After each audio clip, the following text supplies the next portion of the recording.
Praki, ano pinagagawa dyan talaga? May balak siguro tong mag-ano ng kalikasan. Oh?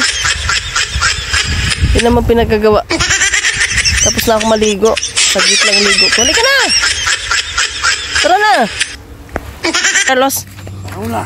Sa Parola kami langgang pupunta. Ito talaga para sa amin at para sa mga anak namin. Napakalanggang magandang lugar talaga ito. Kaya nga ito tinawag na Parola dahil nga yan ang pinaka-sign. Yan Parola na yan oh.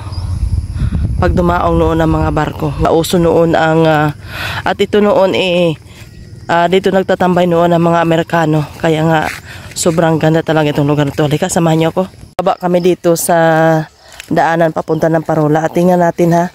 Para malay nyo at pumunta kayo dito po. Ito pong lugar na ito ay dito sa Parola sa Pagsangahan, San Francisco, Quezon. Halika, samahan nyo ako.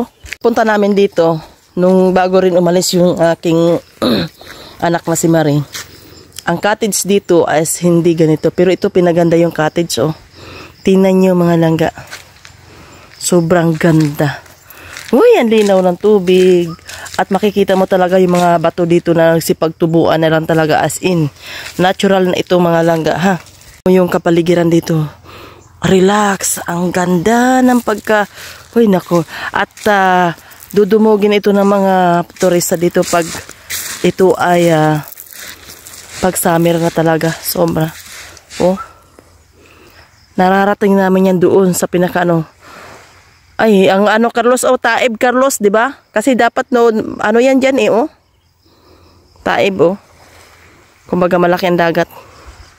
Ayun ang Parola. Niligo kami ni Spraki. Ay, nagkataon. Walang bantay. Halika na, ligo na tayo. Ligo na tayo. Para di na tayo maligo doon. Ha? Ganda oh. Oo. Hindi mo ganda. Yung graba-graba yung ano dito. Ang sa amin kasi, sa harap ng bahay ng nanay ko, as in ganito ng buhangin. Ito may kasamang graba. Ayun oh, tahimik talaga dito sobrang. Halika na. Ligo na.